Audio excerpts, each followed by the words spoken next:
just to start this off, like I was saying a little bit ago that like I don't do a lot of interviews, but the thing that like sparked an interest to want to talk to you guys, number one, obviously you're a new band from the town I live in now that I've lived in for 2 years.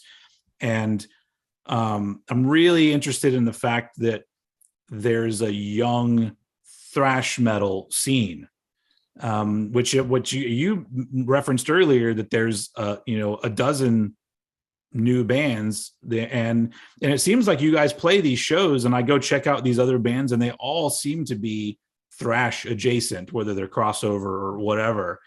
And that to me is awesome, because like I said earlier, like I grew up playing music in Austin where the metal scene has always been bad, and I've always had that thing where I've always wanted to see young bands coming up and playing this music that I love because I'm such a huge thrash fan. And then I remember you guys popped up on my radar, all old school and shit, because I said, that's a fucking cool logo. And that's usually all it takes. Like that's what the back in the day, that's how you did your record shopping. You were in the record store and you went, who the fuck is Forbidden? But their fucking logo looks awesome. And so like, that's how it would work. And so I became interested, and then, seeing that you guys were like brand spanking new, I was just like, well, that's even better, because to me, that's the most interesting part of a band, is the beginning and how it all comes together. Depending on where you go, that's to be seen in the future, but just that beginning of it, especially when you're young, because you guys are all like you said, you're all in your late teens, early 20s, around that area. But you're young, compared to me, I'm in my mid 40s. You guys are young dudes. And as I'm sure you've probably noticed out there on the internet, in the world of metal, there's a lot of old dudes who are really difficult to please. They're very for real, man. Yeah. And so just the idea that there's this scene going on, and then you guys seemed like, well, this seems like it's got to have some kind of potential. And so like, I followed the Labyrinth page on Instagram, and I've just sort of been keeping up with what you guys have been doing. And then flash forward to now. So am I wrong in thinking that the lineup was a little bit different in the beginning of Labyrinth? Actually, no. The first lineup we got actually is the first line is this lineup, the actual lineup. Okay. Because we were trying to figure it out. Actually, like the band was founded by me and Hayden. We used to play together in my other band that I'm in, that is Exidium, that we play like more like thrash heavy metal. And it's like we recorded an EP, but then Hayden had to leave the band. And then at some point, I always was planning to do like an old school thrash metal band, like influenced by the 80s and stuff. And like when I met Hayden, we just met for the music, like we liked the same bands. I remember he posted an ad on Facebook on the Houston Metal Scene group. And he was like, we're looking someone young that can have the influences of Metallica, Megadeth, Slayer, Power Trip, Municipal Waste. And I was like, okay, I can try to do this, because at that point I just moved from my country, from Bolivia, and I was willing to come here just to do thrash metal, because back in my country I used to do thrash metal too. Yeah. And it's like I just came here with that mission, like find the scene, find bands, or find local stuff. And the thing is that then after that, after Hayden left, I was still on the plan of doing Labyrinth. And I remember I told him, like if you work things out, and because he left because he didn't have time, and also because the fucking drive to Conroe, it was so far, it was like Yeah, I 1 live in hour. Sugarland, so on a good day, it's an hour and a half drive, and I just Okay. couldn't do that every weekend. Oh no, I know all about that. I had to be in bands where I had to drive an hour to go practice, and I was like, fuck this. I mean, I don't care how great the band is. Sometimes that's just so annoying. Yeah. Hold on. We got Angel coming in. Give me a second. Oh wow, we got him. Jesus Christ. Well, we have an arm. Oh, there's the rest of a guy. Oh, it's a whole. He's a whole ass guy. I see him. I fell asleep at the computer, and then I wake up and was like, oh shoot, I have to be there. Oh, okay, makes sense. All right. Welcome. We've barely started, so you're good, man. It's a good time to come in though, because the band's together, but the really important thing, and this is a question for all four of you, so fight for whoever's going to talk first. There'll be a couple of these questions. The real question is, because coming from when I got into thrash metal, it was the late 80s, and that was like the golden age, some people would say, for thrash metal, when you had the second wave with like Testament and Sacred Reich and all that stuff had come, and it was getting as big as it was going to get, at that point. But coming at it from another viewpoint, from younger people now, the big question is always, who is it that introduced you to thrash metal? Not a person, but what was the band? What was the band that you heard that you're like, this is thrash metal, this is awesome? Who was that band? Yeah, I'll go first. Oh yeah. Okay, go first, Hayden. Metallica, obviously. I mean, I remember being 3 or 4 years old. My mom picked me up from preschool at Kids Are Kids, and she said, "Oh, listen to this song. I think you'll like the drums." Because even back then, I was showing signs of being a drummer. She's like, "Oh, listen to this song. You like the drums." She put on Enter Sandman. And it scared the shit out of me, but it stuck in my head for years and years. Yeah. And so I'd always kind of had a liking for Metallica, but I'd never really gotten into their thrash stuff. Yeah. And then, one day I went out and I bought Ride the Lightning on CD, and I put it in, and Fight Fire with Fire just blew my fucking mind. Yeah, that's a hell of an intro right there to thrash metal. Yeah, actually, I think it's one of the best intros of thrash metal. It's pretty cool. Yeah, and then I started just exploring more thrash, and then the first band I got into outside of the American Big Four was Creator. Mm-hmm. And then I got really into like the new wave, like Toxic Holocaust and Municipal Waste, especially Power Trip. Yeah. And then I kind of regained my senses and got back to the old school stuff, got really into Violence, and Jorge actually changed my mind on Anthrax. I used to hate Anthrax, but... Oh, man. Anthrax is one of my favorites. Dude, Anthrax is amazing. I'm so glad Jorge changed my mind. I remember when I met Hayden and I met the Exidium guys, the first practice ever. I remember they knew Megadeth, Metallica, Slayer, but then I was like, my second favorite band of all time is Anthrax. Mm-hmm. And then I was like, did you ever heard Anthrax? And all of them, they were like, no, Anthrax sucks. And I was like, motherfuckers, you never heard Anthrax. What are you talking about? And then every once in a while, I still make sure to remind Jorge that Anthrax is the worst band of all time. And then it was like, it was so funny. But then I was like, check these songs, because usually like some people, yeah, like usually people send like Among the Living songs, or even just Madhouse. Yeah. But I remember I show BL Endel, and it blew his fucking mind. And then I think one of his favorite bands by now is Anthrax. That was actually my intro to thrash metal, was BL Endel. Somebody lent me that cassette. That's a killer song, dude. Yeah. So all right. So Jorge, what was your introduction? What was the first band? So the first band I got into it, of course, it was Metallica too. I remember when I was like 5 years old or 4 years old, I got the Nintendo Wii, and I remember I got the Guitar Hero, Mm-hmm. And at some point I didn't have the guitar, I just had the control. But I remember I wanted to play so bad, and I remember my dad told me, you need to finish your homework, because I was like in first grade or whatever of elementary school. And then I remember hearing like some songs, but then after that it was like my brother got more into it, and then he showed me Master of Puppets. And actually that was the first song I ever heard. And I remember when I was a kid, I was like, Master, like a kid, like everywhere I went, it was so badass. And then Guitar Hero Metallica came. Mm-hmm. And I was like, damn, I need to buy this. And we bought it with my brother, and I used to play it all the time. And then Metallica got in my life like that.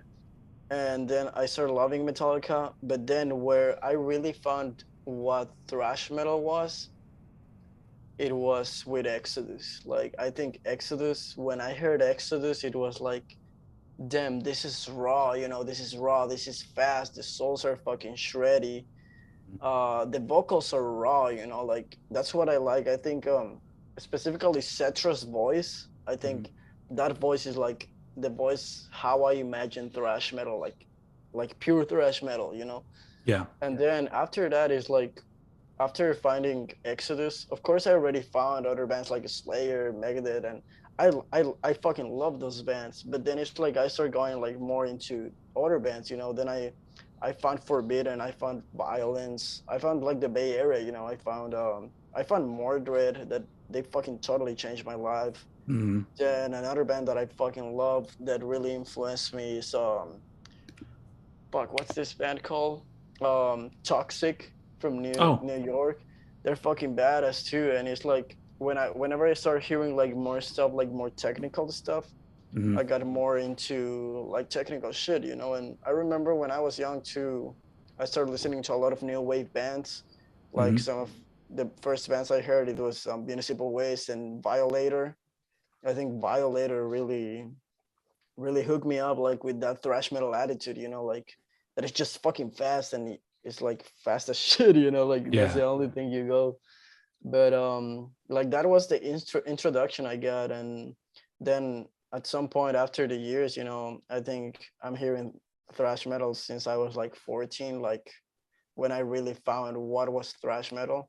And it's like I appreciate it so much. Then like there are around like maybe 7 years that I'm hearing thrash metal, that now it's like I'm trying to fucking search the fucking demos of the band, because I want to hear more all the stuff, like I love to hear, for example, the Pleasures of the Flesh demo with Paul Baloff, like that demo is like, it's so fucking badass. I think it's one of the best things Baloff recorded.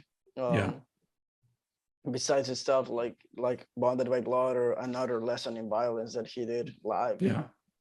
Cool. So it's like those are the bands. Yeah. All right, Tommy, your turn. Who was the band? Metallica. I mean, my friend Sam, who I'm with in another band, Paranoid, he got me into all the bands I'm in, but he told me to listen to Master of Puppets, and that was the first thrash song I heard, and then I just got to into everything from there. That's sweet. That's not a bad place to start. Yeah, that's my favorite band of all time. So whenever anybody says Metallica, I don't care what era of it is. If you first heard Load and it brought you back to other stuff, I'm like, great. All that shit's great to me. Wherever it leads you, it's like, it seems like the perfect gateway band. That's true. All right, Angel, wake up. What we who was your band? Yep. What kind of like exposed me originally was actually Metallica too. like it kind of like Hardwire. I think that was like the first when I think it was around when it came out. That was the first like actually fast song that I heard. I was like, oh damn, this rips, right? And like I tried listening to other Metallica stuff. I'm like, nah, never mind, it's too slow. And I kind of like found Slayer, right? And the Raining Blood, the classic. Yeah. I was like, oh okay, I like the faster stuff. But like what really got me into thrash, it was probably Municipal Waste. Definitely, like I remember like the music video for Your Cut Off popping up in my feed, and I was like, oh wow, this looks cool, and like I like animation, so seeing that just kind of like, oh wow. That's great. And Municipal Waste seems to be that big modern band that like really brought the shit into the modern day. But I love the fact that it's like Metallica was getting people into thrash back in the day, but now their most recent album was like the first little taste that you had. I find that fascinating. Like that, obviously this is not a Metallica love interview, but it's fascinating to me that there's still a band that puts out a brand new album and it's somebody's gateway into thrash. That is, that's fascinating. So, great answers, everybody. And I'm assuming that, all of you, that ended up being your metal genre of choice because you've all chosen now to be in a thrash metal band. And, so I guess what we can get to is the actual sound of Labyrinth that so far, to somebody like me, like I've heard, 2 actual songs now because your demo is out for anybody watching this is called Inside Outside. It's available everywhere. Like I got mine off Apple Music. It's on Spotify. I think you can order CDs from you guys too.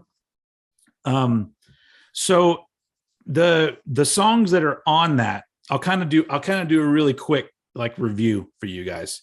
The thing that like I really enjoyed it. First off, I listened to it a couple times, but the thing that made me really like it was the fact that I couldn't predict where the songs were going to go.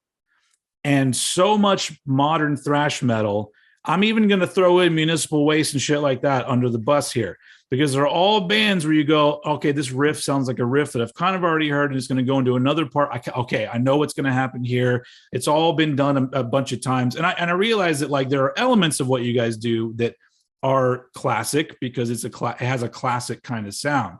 But the songs unfolded, and I'm like, I was just on a journey with the song because I'm like, fuck, I don't know where the hell this fucker's gonna go. And sometimes I don't know if this will be a compliment or not. Sometimes I had no fucking clue what was happening in the song in the best way possible. Like there would be an odd time signature and and the way a riff was happening, I'd be like, okay, 1, 2, 3, 4. Like I'm having to count to get back to, onto it. And that's a great thing because those are all elements of thrash. Like my favorite thrash is all late 80s, early 90s. And the thing that I loved about late 80s, early 90s thrash was all of these bands started getting more technical, a little bit progressive, branching out and trying like bizarre ideas. There wasn't anything where they said, we got to stick to this one basic idea. And they were all trying to write the most interesting songs that they could write. And right out of the gate, if this is your fucking demo, the one compliment I would say goes above everything else is the fact that it sounds like you guys are already swinging for the fences. Like, how batshit crazy can we make this song? Let's do it. And I like that because that just shows so much potential for where you guys could possibly be going. So that being said, coming back around to my question, I don't know how the songwriting process works, but how it comes together. What would you say are the biggest influences that you're pulling into this music when you're writing a riff or when you're writing, I don't know, just the skeleton of a song and where you want a song to go? Is there anything that you have in mind? Like, oh, I'd like to do something like these guys. Actually, I think like some of the main influences, like overall of the sound of the band, there will be like some kind of technical thrash metal bands, like you said from the early 90s. Like I love that era. Like for instance, one band that really influenced us, all of us, is Forbidden. Yes, because Forbidden has that technicality, is fucking fast. Mm-hmm. But also it has like melody and harmony, specifically on the vocals. And then other band that really inspired us, I think, is Violence. Like we're trying to get that Bay Area sound, like of the late 80s and early 90s, like or other bands like Heathen, like Victims of Deception. Like that album is a fucking great album. And besides that, we have like another side that is like more crossover, like we have that crossover side too. And it's like on that crossover side, we're including like bands like Anthrax, Nuclear Assault, like those bands that really, really, really punch you in the fucking face with your riffs, because what I notice sometimes is like, I fucking love Forbidden. Like my favorite album of all time is Twisted Into Form. Like I have two copies of the vinyl and I have one CD. Yeah, actually, he stole mine right now. I'm keeping it until I get my Kill 'Em All back. By the way. You can keep it. That's pretty fair. Yeah. There you go. The funny thing is that between the scene, like our friends in the scene, is like we all change stuff and we don't know where it is at some point. But at some point, we get it back. But that's a problem, I think, because things get lost. That's great. Now that you're saying that, that's great. The camaraderie of trading albums and stuff. So like with just that brings me to a question about, because you were talking about there being a lot of other thrash bands in Houston. So I'm assuming that like there's a lot of like you guys all supporting each other. Is the scene like, is it a real positive scene? Like everybody propping everybody up and supporting each other? Actually, yes. Like most of the band is like we really try to support each other, and actually we try to do shows together. Like for instance, I don't know when this interview is coming out, but this Saturday, May 14th, we have our biggest show that is gonna be at Hazen House Studios. It's called Embrace the Chaos. We put the name. Yeah, actually, the third version. The first version was last year on actually around this date. It was on May 8th, and that was like the show that really brought the scene up, like the thrash metal scene. Because before that, like when I moved here, I was trying to find the thrash metal scene. Yeah. And I went to some shows at the White Swan at Acadia, and the only thing I saw it was like underground black and death metal bands, core bands, like a lot of fucking metalcore bands, a lot of fucking progressive bands, and actually I was not able to go to a grindcore show. Like the grind scene is really good here too. But I was not able to go back in the day. Like now I know this is good, but many people told me that back in that day, like it was like the popping at that point, like before COVID. But it's like after COVID, around like 2021, we did that show, and then actually we pulled up a crowd of 200 people. Nice. And we were like 5 bands, and there's where everything started. And it's like from those 5 bands, it's like Labyrinth was not there yet. I was playing. That was the first show that I went to. Yeah, actually, yeah, that was the first show that Tommy went to, and he was like, that was the first Circle Pit I ever went to. It was the first time that I was in the pit ever. That's so awesome. Bad. So there's somebody on the internet posted footage of you guys from some recent show, and so I looked at a little bit of it. But the thing that I loved about it so much was that you could have just made the footage kind of grainy, and you could have told me this was from the 80s. Because like everybody looks that's so fucking bad as you're saying. Like everybody looks like old school metal. Even the people in the crowd, there's like all sorts of old school metal vibes going on, and that just like that makes my heart like feel good, because I'm just like, I love that's happening, and it's just the vibe of it all. Because I never got to experience that when I was young, because there was no thrash scene in Austin, Texas, and then by the time I was in bands, there was barely a metal scene. But so I love that is a thing that's happening. But that you mentioning other kinds of bands and stuff like that, it kind of leads me to my next question. And really it's anyone can jump in for this, because it's it's more of an opinion, I guess, because starting a brand new band, getting your first demo out there, you're putting out this demo in 2022. The music scene now, not just metal, but music in general, the way everybody gets their music and listens to their music is so different than it was when a lot of the music that you guys love was being made. But that being said, what are your expectations? Like, do you feel that this kind of scene, is it something that's going to connect further than the group of bands in Houston? Like, have you seen bands from outside that are young also, and people that are listening to that kind of music, that are listening to it via streaming and stuff like that? Does it feel like there's a positivity that there could be a momentum that carries things, as opposed to starting a band and just having to struggle and it not being very much fun? Does it feel like it's going to be a positive experience with the way people ingest music these days? Is that a big question? I can answer a second. Someone can go first. I mean, well, I was in Iowa about a week and a half ago, and I had a dude who I do not talk with on a normal basis come up to me and be like, "Bro, when's Lab's music coming out, man?" And I was like, Okay. See, that's I know your name. Like, I'm in Dubuque, Iowa, That's good right there. Just because you're putting music out in a sea of billions of people putting music out, and so that's kind of what I meant. Like it's just being hopeful for that. Yeah, people are starting to notice our scene growing because Jorge's Jorge is great at making contacts. He's mentioned bands out Fuck. in California he'll mention like some random thrash band in California who's like, and they'll tell him, "Oh, dude, we've heard about Houston, man. Like you people are talking about you." So I think Nice. if people around the country are talking about us, if there starts to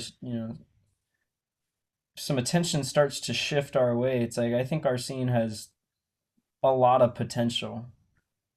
That's great to hear. Anybody else Yeah, have a I, t- feeling I of that? I totally agree on that. And like Hayden was saying, what I fucking love to do is try to find a lot of new bands because like besides the old school stuff, like I fucking love to find like obscure bands, like I don't know if you know, like for example, like I really like the second wave of German bands like Paradox or Risk or Holy Mosses, Yeah. Death Row, all those bands, like I like to find those bands that they're also huge influence on my playing, like on my way to do thrash metal. But it's like I really like to find new bands that they're young bands. And for example, I have some friends starting like to the closest cities. Um, in Louisiana, there are like a few bands going on over there, like thrash metal bands. In New Orleans, there's this band called Heraclean, and actually we're playing with them. We're doing a tour in Louisiana that is starting next week. Nice. We're doing 3 dates in Louisiana, and then we're doing 5 dates in Texas. um, so it's gonna like that band over there is like we try to help out actually. And the thing is that that's one band. Then in other cities, there's this band called Void, that they're from Lafayette, and actually Mhm. they have a huge following, and they're like creating the thrash metal scene there, and there's like a lot of people going to shows. Then like going like further to other places, I'm in touch with like the California scene, like the Bay Area scene and the LA scene, and they're like really killer bands. Like I think one of my favorite bands from the Bay Area is this band called Sporadics, that actually they just released their demo to like 1 month ago. And to me it sounds like if Megadeth will have an album between So Far So Good So What and Rust in Peace. Like Oh, it's all that right. kind of a style. Like it's fast, it's like speed metalish too, and I really like it. And then there are other bands going on there, like there are the Hatred guys, for example, the sons of Setro, Cody Mhm. and Nick Sousa. Yeah. Then there's this other band called Malpractice, that they released their demo just in physical copies. And besides that, it's like everyone that I talk with the scene, like I know other people from New York, New Jersey. This band Paralysis, they're from New Jersey. They're really badass too, and it's like there's a lot of people talking about our stuff. And actually, after releasing the demo that we just released it like 4 days ago, Mhm. we got a lot of people hearing it. And actually like what I talk, like I'm too much into it, like I'm too much in social media. Like I like it but I hate it because I think it's a waste of time sometimes. But it's like you got the connections, like I try to follow every person I know, like Mhm. every person I try, every band I find, especially if it's thrash metal. It's like I really try to find them. Like I go to the metal archives and I start fucking searching bands, like. Yeah. And it's like talking to those bands is like me like sending the pictures of the Houston shows, sending the videos or some of the music. Is like in even the LA or the Bay Area scene, they told me, like the Bay Area scene is good, like there's a lot of young people going to the shows too.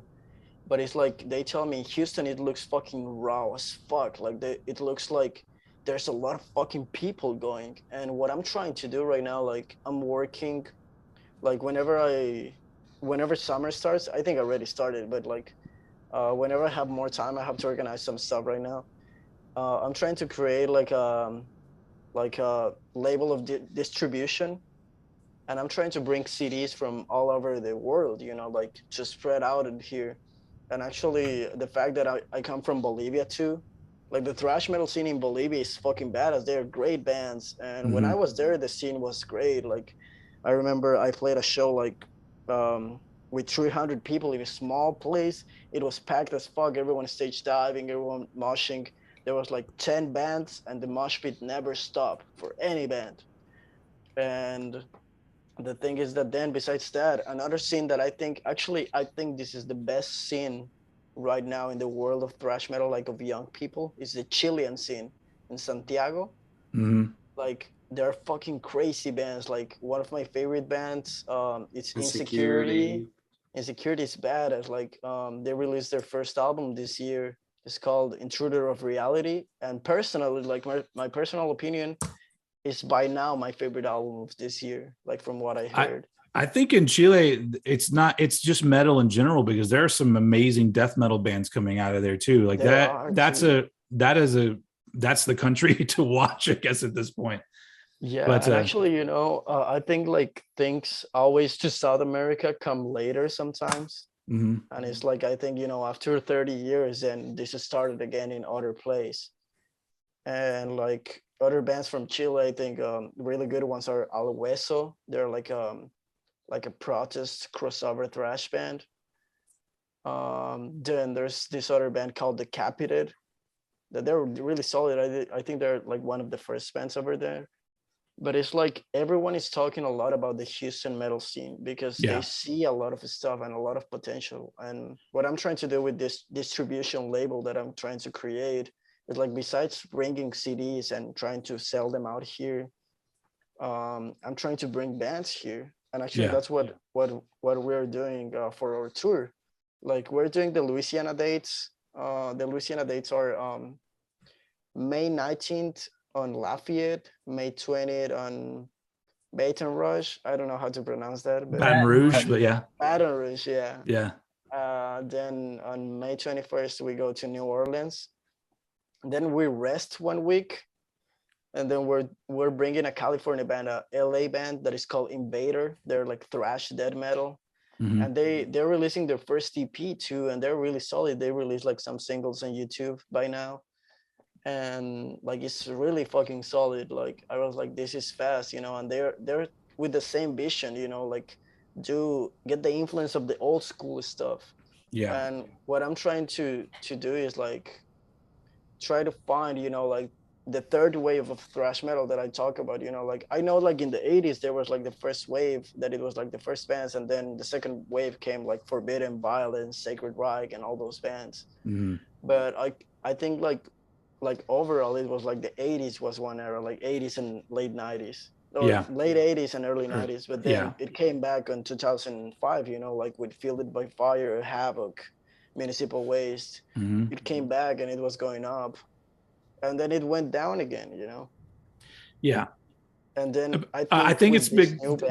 I think it's because there was too much sameness in a lot of those newer thrash bands, and so that's why I appreciate what you guys are doing. But I also think this is great that you're creating this community that's not just in Houston, because that to me gives me a lot of hope for what's going to end up happening with the thrash metal bands, or just metal bands in general, I guess, because that's the only way that it's going to work. And honestly, a lot of people my age will always say shit like, social media is a waste of time, or it's awful.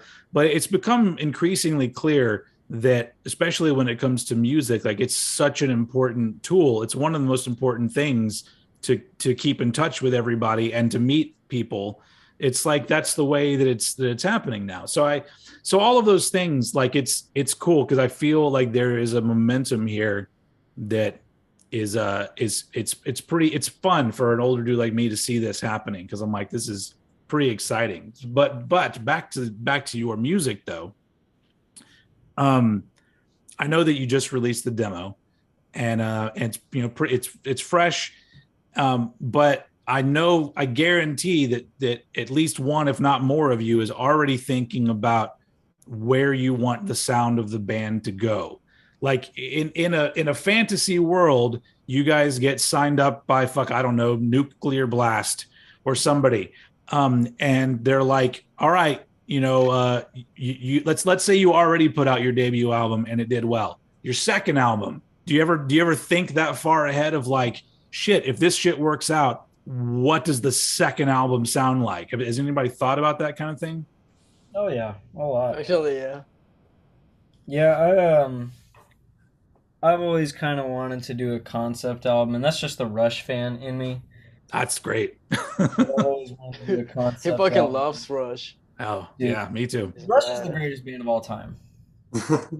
That, okay, so here's the thing. That alone, just hearing the band names that you guys spout off, and then if somebody also brings up Rush, I'm like, all right, I feel like thrash metal is in good hands here, because that's where shit needs to go. Like I'm perfectly fine with their bands that want to be real classic with it and just basic kick the door in type thrash metal, but there needs to be more stuff where people are thinking outside of the box.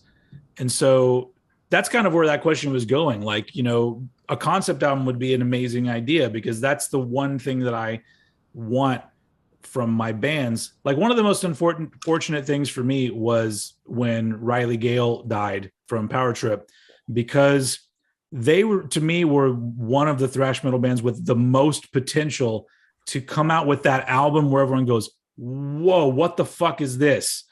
And it didn't get to happen. But and there are other bands that I think are kind of on the cusp of that. Like Havoc, I think, is kind of in the right. Yeah. They're not nailing it, but they're in the right area of, don't just stick to one thing. Come up with your own combination of shit. And yeah. And I feel like you guys are already doing that. So that's I can't. That's fucking amazing. But and actually, going back to the Power Trip topic about Riley, yeah, actually, because of course he's from Dallas, yeah. I remember a concert that totally changed my life. It was the first concert I ever went to the US. It was the Evil Beat Volume 2. It was Violence, Razor, Power Trip, and Carcass, and then a lot of local bands. Holy shit. You saw Carcass at your first show in America? That's... Yeah, man. I mean, Carcass is one of my favorite bands, but that's a killer lineup.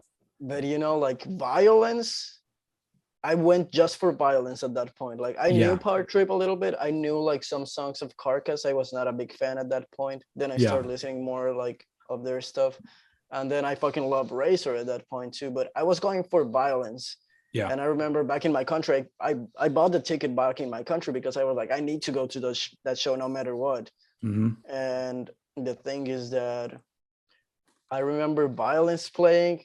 It was like the best concert of my life, man. Like, they played like all the old stuff. Sean Killian, after beating the Cirrhosis, singing like a motherfucking crazy dude. Oh, we lost somebody. That's all right. We lost Tommy, but we had to head out soon. Tommy is dead. Don't throw that energy out there. Yeah. Okay, Tommy's gonna be alive. We need him alive. He's our clipboard, and actually, so we need him alive. So the thing is that going back to the Power Trip thing, it was the last show of Riley on Dallas, and the last show of Riley in the US. Oh wow. And the thing is that after that is like many people in the scene here in Houston, of course, loves Power Trip. Yeah. And actually the show we're having this Saturday is called Embrace the Chaos, because the first words of the last song that Power Trip released with Riley, it was It's Nest. Yeah, Hardest Nest. And it says, Embrace the Chaos. Yeah. So we're like, that's a badass name, like that's why perfect. we don't honor this, especially that we're from Texas. We're trying to honor like a legend of thrash. And I think like going back to Havoc, I think Havoc is pretty tight. I remember I saw them back in my country. They played in a fucking shitty venue, in a venue that I played like 10 times, and it was like underground. It was still badass. But the thing it was that they were already in their 5th album. Yeah. And it's like Power Trip. They were in their second album, and actually they were like maybe a little bit at the same spot, maybe a little bit bigger than Havoc. Like. Mhm. But I always think, what's gonna do Power Trip? And actually, at the Hell's Heroes Festival, I saw Blake once again, Blake of Power Trip. I Yeah. remember seeing him at the Evil Beat Volume 2. And at the Evil Beat Volume 2, I met the Violence guy. I met Perry Strickland, Sean Killen, and Phil Demo, because everything was social media. I remember I was talking with Perry Strickland. He followed our band. Even he shared our stuff. He heard the demo and everything. And that's really cool. How like the old thrash metal bands, like the first ones, is like they are trying to find new thrash, like, and that's fucking awesome. I remember like they were signing my stuff, Mhm. and then something that really inspired me, it was Blake of Power Trip coming with his copy of Eternal Nightmare, make it like asking them for a sign it. Yeah. And that's where I noticed, I'm a fucking fan of thrash metal before I'm a musician, because Yep. it's like what I love. If at some point I fucking fucked up my hands, yeah, I can sing. If I fucked my vocals, I'm fucked up, but thrash metal is always gonna be there for me. Yeah. No, I mean that's kind of the old head channel that I do. Like, like I said, I played in bands for many, many, many years and got to the point where I just got sick of it. It was too old, but I was like, you know what? Like, the more than anything, I'm a fan, so I'm going to continue being a fan. So that's kind of what it was. So I totally understand that. So I think I have one more like serious question for you guys. This might be one that you might have to rack your brain for, or maybe something will come right out that you were thinking of. But when you are listening to all the modern thrash bands you can think of, good, bad, whatever, and you're thinking about where Labyrinth's gonna fit in, is there anything that comes to mind that you think that you want to avoid? Like, is there a certain type of thing that you're like, I don't want that to be us, or anything like that you can think of? Don't jump in right away, Angel. He's gonna jump to bed. Okay, Angel, you go first. I mean, if you go ahead. Well, I really like new wave. I like that. That's kind of my introduction, and it wasn't until like I really started getting to old school stuff. I was like, all right, this is better, right? So Yeah. I have a soft spot for new wave, and like, although I like turning, like, the way I see this, new wave is something you can enjoy if you turn your brain off and just like enjoy the fastness and like the cool riffs and stuff. And yes, it's repetitive, but it's something you can enjoy. I kind of want to avoid that. Like, for as much as I enjoyed, having stuff you can just turn your brain off and enjoy, like the speed. Mm-hmm. I want to avoid that. Like, you want it to be a little more of a task to listen to something than just like lay back and let it wash over you. Yeah, something that you can like enjoy just listening to, but something you can enjoy thinking about too. Like, for example, oh, that was a cool chord change, or that was an interesting way to switch up the song. Kind of like some bands have that, like Cry6. I think that Ultra Thrash, that's probably one of my favorite newer songs. Yeah. A newer thrash band that is my favorite, that is in that vein of doing things that I don't expect, is Cryptosis from the Netherlands. Like, they are, to me, like one of the best, just because they've only put out an album, one album under that name, but it's just an entire album where I was like I said about your demo, where I'm like, I had no clue where this was going to go, and it wasn't easy for me to just catch on to what they were doing right from the get-go. I had to listen to it a few times and be like, there's so much happening here. So that's pretty awesome. That's badass. I heard the name Cryptosis, but I never heard the album, but I'm gonna check it out. I highly recommend it. Amazing. The Bionic Swarm is the name of the album, and it's Bionic Swarm. It's beyond cool. Anybody else, things that you think you want to avoid musically, or maybe not even musically, maybe just as a band? Cutting my hair. You what? Cutting the hair. Avoid cutting my hair. I think I think at this point that's the main rule, man. That's the thing that like it's shitty to say it, but sometimes people will be like, "Hey, check out this new band," and I'll go see a picture of them and I go, "Nope, they all have short hair." I'm not. Yeah. Here's the thing. I know it's metal. It's what's in your heart that counts. Sure. Not what you look like. Grow your fucking hair. Stop being a pussy. You know what I mean? For me, I just miss it because back when I was coming of age, like dudes in bands, they just had long hair, and so. But I love the fact that you guys all have this going on. It's perfect. I'm absolutely on board with that. Grow your hair. It's not that hard. Yeah, and actually, it looks better on stage too. It does. And actually, it's easier. It's easier to headbang because if not, it's like you have to move your entire head. If you have hair, you just do this, and it's the weight in your hair like just offsets it. If you're just like headbanging like a thumb, you know. That's exactly why. That's exactly why you hear from like Jason Newsted, and he's like, I fucked up my neck. I'm like, yeah, because you cut your fucking hair, dude, and then you were still trying to headbang. That's true. There's nothing there. I never thought about that. It's like short hair, gauges. Nah, I'm good, bro. You keep your spandex. Fuck your spandex and fuck all that shit.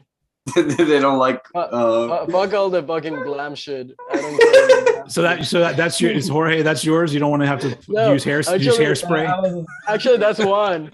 But, Hayden has more. Hold on. That wasn't totally serious. But you know what? It's still like I'm like, yeah, I'm with you, dude. So I'm with you too. Like that's totally serious for me.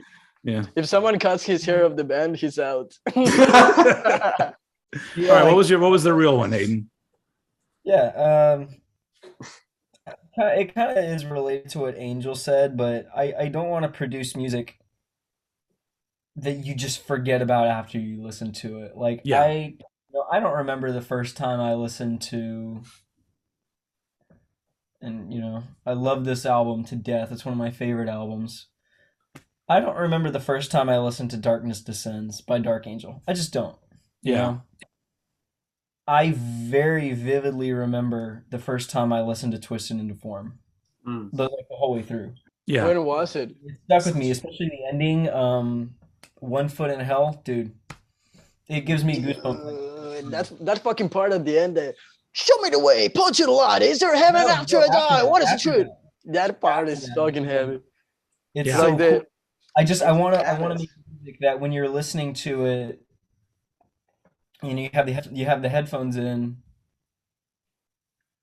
It puts images in your head. It takes you on a journey that you don't forget. Like you're sitting for a few minutes after the album's over, like, what the hell did I just listen to?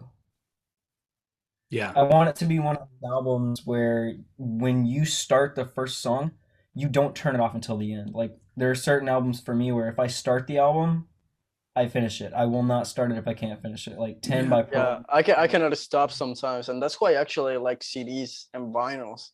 And actually, I like more CDs because they're less expensive at some point. And I don't work at this point. Like I just do music and study. But Hayden was going to say something important. I think you were going to say 10 by Pearl Jam is one of those albums for you that all the way through. That's it. 10, I don't care what people say about Pearl Jam. 10 is one of the best fucking albums of all time. I don't disagree with you. Dude, it's amazing. Like I'm not a Pearl Jam fan necessarily, but that album, their first three albums really are really good. 10 and Verses were the best albums they ever did. Vitalogy had a couple good songs, and then after that, I really could give a shit about most of their discography. But 10 is probably if not my favorite album of all time, in my top 3 for sure. I mean, it's just amazing. See, that's showing the influences here, and I like this. Thrash is like just a very, very small part of like my top 5 bands. I probably wouldn't even say any of them are thrash bands. Wow. And that's great. That's what's going to keep the shit fresh, because I think that's the problem. A lot of people are so focused on just being this metal and that's it. And that's me. That's my side of the all right. So going to Jorge, like what's something you'd like to avoid? So I think something I would like to avoid, it's doing too much of something. Like when we do songs, like for example, I have some songs that are really technical, and Mhm. that's what we discuss a lot with Angel. And it's like sometimes, like besides they're hard, it's like it don't lead to something. It's just like a bunch of riffs putting Yeah. together. And like I think a good example of that is like, I think Hayden agrees with me on this one. Is like, the Ultraviolence, the song of Dead Angel. Mhm. Like, it's a fucking instrumental of, like, it's a fucking long instrumental, but it's not something like, the Call of Cthulhu, Metallica. Yeah, That I remember listening to that song for the first time, and I just kept looking at my phone like, when is this shit gonna be over?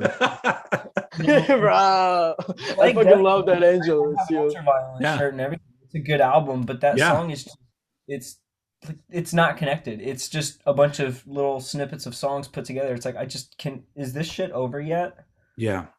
Well, Yeah, and all of those things, all of these things that you guys are saying are the makings for a great band to me, because it is true that it's like, it's not just how cool are the riffs, it's how did you put them together, where does the song take you, and does it offer anything different from what a dozen other bands are going to do.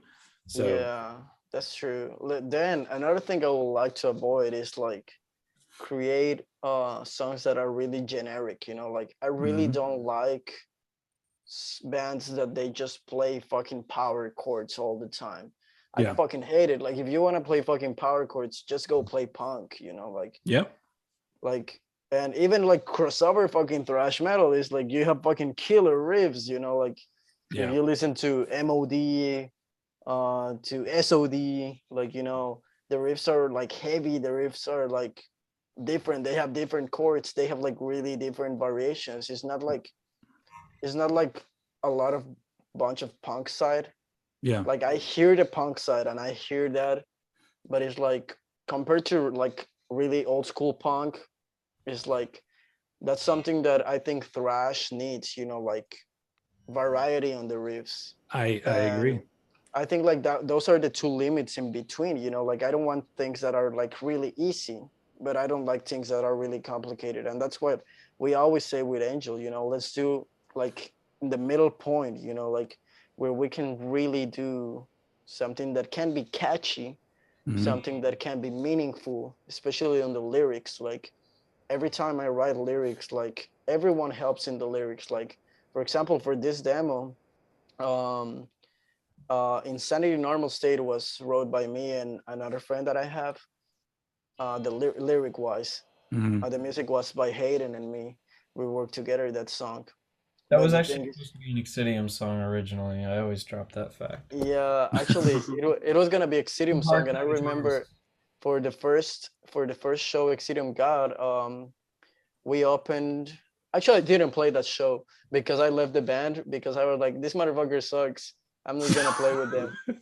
But then, like after that, I rejoined Exidium because at that point I was a bassist and I was just trying to find a band. But then I left because I was like, this is not worth it at all. But then, the first show was opening for David Ellefson's solo project, and it was in a festival. Okay. And actually, I traveled with Exidium. I went there like as a roadie, to help them out and stuff. And the thing is that we were writing that song. We were like, okay, this is gonna be like the intro song, and it's like we always play that song as the intro. Mhm. And then, like for the other song, the third song of the demo, the fight, actually the lyrics were worked by Hayden, me, and Tommy. And actually, I want to do like a special thing here.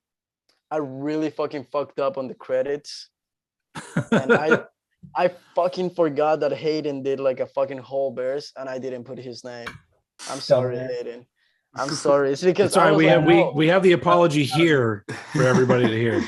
And Public everyone, apology. everyone is gonna watch this to know that Hayden fucking wrote the third verse, and it's Right. like my It's favorite cleared verse up. of the band. Like, Uh, of the song is my favorite verse actually, because it's really cool. Cool. It's like a question answer verse. Yeah. Actually, that one. I actually forgot what I wrote, so I'm not. No, It wasn't. You're It was you're so out. long ago. It was like 6 or 7 months, something like that. Yeah. Something so So the long thing ago. is that Labyrinth, like I was telling early in the interview, is like we started with Hayden. We met Tommy. Actually, I met Tommy at a guitar center. I remember. I think I just say it's destiny. Like I remember we were practicing with Exidium with the new drummer because Hayden left, and we were practicing, and I was already on guitar and Exidium, and until now I'm on guitar and Exidium. And check it out, we're on Spotify too. I Okay. hope in the Okay. future we can do an interview with you. That'll be badass too, man. All right. And the thing is that we're practicing, and then the beater of the pedals of the drummer fall and or fucking broke or something. And then we're like, okay, let's go to Guitar Center and let's chill for a little bit. We went there, and then I see this guy that looks like a fucking thrasher, like. And then I saw him with his friend that he looks like a heavy metal fan. And then I was like, should we go talk with them? And we were not sure because everyone was with their masks and shit. And then after that, the motherfucker Tommy, this motherfucker is a fucking genius because he just goes in, picks up the fucking David Ellefson bass. He cranks the fucking gain on a bass amp and start playing Anesthesia Pulling Teeth complete, the motherfucker. Is the That's first great. is the first person like personally that I saw that played that song complete, because many bassists, like when they are like new bands, like young bands, they're like, oh, bass solo, and they played like the first half The of it, but beginning. Yeah. they never played it complete. And actually at some shows Tommy played it complete and everyone loves it. Like, That's awesome. and it was so badass, like when I heard that I was like, fucking. And then we started talking with them, and I remember the guitarist of Obsidian asked him, hey, do you know Phantom Lord? And then he was like, hell yeah. And then they start jamming Phantom Lord, and it's like the guitarist of Exidium didn't know anyone besides the band that knew how to play Phantom Lord, and we're all impressed. Yeah. We exchanged Instagrams. Since that second, I already have Labyrinth in my plans because I really wanted to do Labyrinth since I got here. Like I didn't have the name, but I really wanted to do like old school thrash metal. Yeah. And it's like with Exidium, it didn't work out, but now we're doing like something different, like it's just still thrash metal. Yeah. But the thing is that I remember that day I was like, this motherfucker is gonna be my bassist, no matter what. See, and he wasn't even here to hear all this, but he'll hear it later when the video comes out.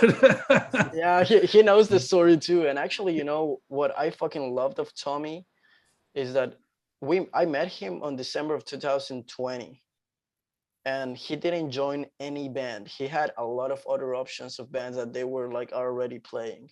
And he was so loyal to us, and he trusted in the music I got at that point and what we wrote with Hayden and all the ideas we got. Because like this thing was planned like 2 years ago, man. Like all that process is like I have been planning it so it can go well. And that's why when you ask, what do we want to go with the first album, with the second album, like we're already like planning to do some shit. Like we even have songs that are already set up for the second album. And we have some songs that are already set up for the first album. And one thing that I fucking love, for example, of Megadeth is like Set the World Afire. It was the first song they wrote, like of course besides mechanics and other ideas he got. Yeah. But it's like that song was on the third album. Yeah. And what I think Best Megadeth album, by the way, Fight Me. Oh, all right. I mean, I'm not gonna fight you. It's not my favorite, but I don't. It's not my favorite either, but it's a good one. Actually, Hayden got an 88 press. I remember I went to a record store and his mom told me, hey, can you buy some vinyls for Hayden for Christmas? And I was like, hell yeah, just give me the money and I'll do it. And then I went, and I was gonna I got 10 of Pearl Jam because I knew it was one of his favorite albums. And I was getting a Justice for All, that it was the remastered version with the live stuff. And it was like the same price. And then I remember I stayed like for 5 minutes more trying to find the stuff. And then I just look up on the albums that they were like pre-owned. And I just see the fucking So Far So Good So What of Megadeth, And then I was like, which one I would choose, fucking Injustice or So Far So Good So What? And then I was like, Justice, you can buy it anywhere. Yeah. Like even at a fucking Walmart, there are like 200 editions, but this was like a 1988 edition of So Far So Good So What, and it was like even like $5 less. First Canadian press. Sweet. Awesome. And I bought that, and then he fucking loved it. and Hell it's yeah. his favorite album. Actually, I remember me asking him, "Hey, what's your favorite Megadeth album?" While I was in the store, and he told me so far so good. So I was like, okay, I'm getting this. Yeah, awesome. Good call. Well, let's wrap this up with a not very serious question, but to me it's an important one to think about. So let's flash forward and say that Labyrinth has been successful. You're signed to somewhere. You have albums out. You've toured. You have merch out, and then one day somebody sends you a picture of Kim Kardashian wearing a Labyrinth T-shirt. What do you say to that?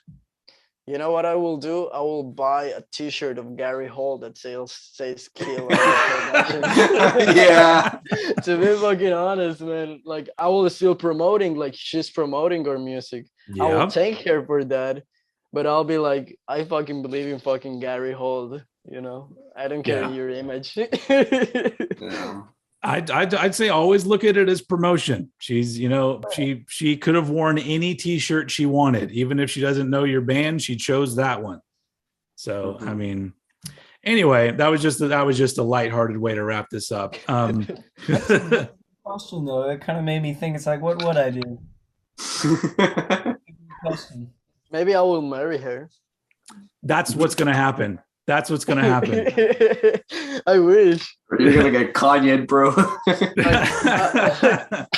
I remember. I think the drummer of Blink-182, Travis Barker, is dating one of the Kardashians, and I remember on Facebook someone says, "Oh, Blink-182 and Exodus are never gonna tour together." And I didn't understand it at the beginning. I was like, of course, because they were really completely different and stuff. Yeah. But then they were like on the comments, like they were like, yeah, because he's dating the Kardashians. And I was like, damn. Yeah. That was so funny though.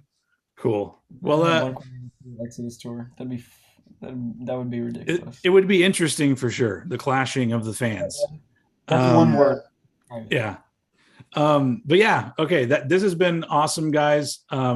Thanks for joining me, and then thank Tommy for me. Yeah, we will. But yeah, like I said, the demo's great. For those of you watching this, it's called Inside Outside. You can search for it. You can go follow them on social medias. I'll post some links to stuff in the video description.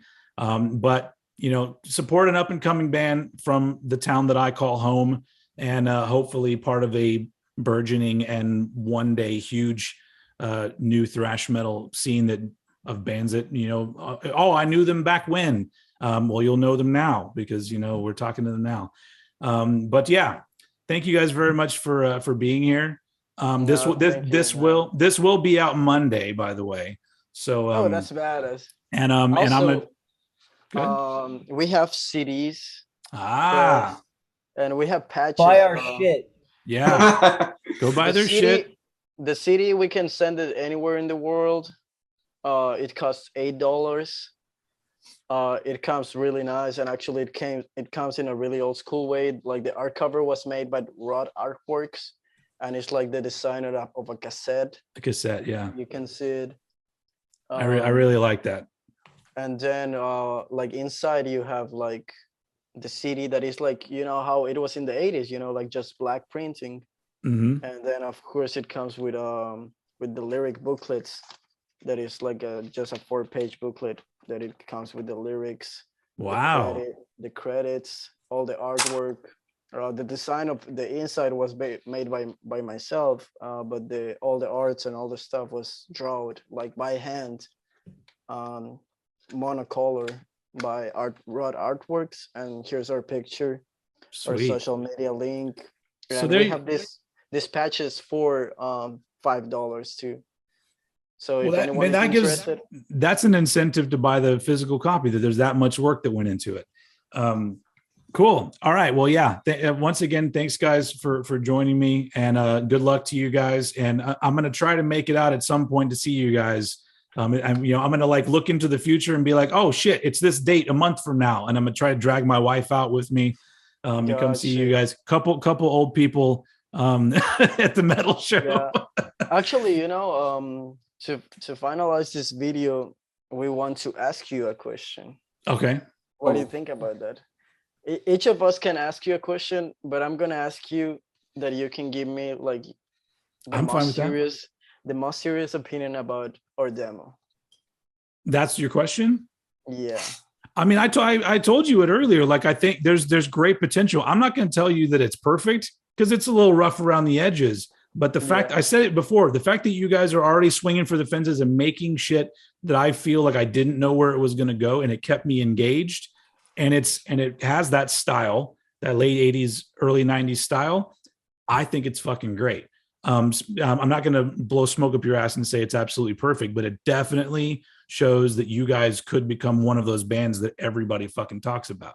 So that's my it's my honest opinion. Anybody else want to ask me something before I get out? They're gonna ask you a question. What's your favorite Nuclear Assault album? Handle with Care. Yeah. It's do you have it on vinyl though? I do have it on vinyl. And let's do someday, like if you have time, like we can have a meeting and listen to vinyls and just chill for a little bit. If you're down, like that'll be badass too. I'd be down. Angel, you got a question? No? All right. He's a man of few words. Okay. I'm gonna ask another question then. Oh, this motherfucker. You see what I mean? You see what I mean? You let Jorge talk, and all of a sudden, you know, it's 12:20 a.m. on a Wednesday night. You know, it's like, I'll let you go. Let's do a quick one. What's your question? Oh damn. Okay, my question is, what were like mention like 5 or some of the best bands you have ever seen live in the high era of thrash metal? Oh, like thrash metal? Yeah, like in the 80s or 90s. I mean, when I started going to shows, thrash metal shows weren't happening. So all of my thrash metal shows that I saw were later down the line. I really enjoyed Municipal Waste when I saw them. I got to see Anthrax at some point. Fuck, I can't. I'm drawing a blank for. I just recently saw Sacred Reich, and I loved that they fucking dedicated a song to me. So I mean, I loved that, but yeah, a lot of the stuff that I went to see in the 90s was very more on the post-hardcore side of things. Things that led from like Helmet and Quicksand and all those kind of bands, the not very metal but still heavy. But I wish I had a more interesting answer, because if I was a little older, I'm sure I would have gone to all of those cool shows in the 80s. But by the time I was old enough, all those bands had broken up or weren't doing thrash anymore. So that's cool, man. So last thing I'm gonna say, we didn't present the band at all. So I'm Jorge Montaño, guitarist and lead singer. Okay.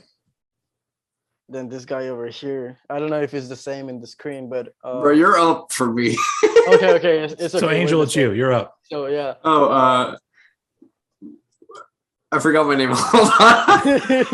He has 20 names now. I heard nothing. Okay. Say it again. Say it again, brother. I'm Angel Young. I play the guitar, I think. Yeah. Cool. I play drums.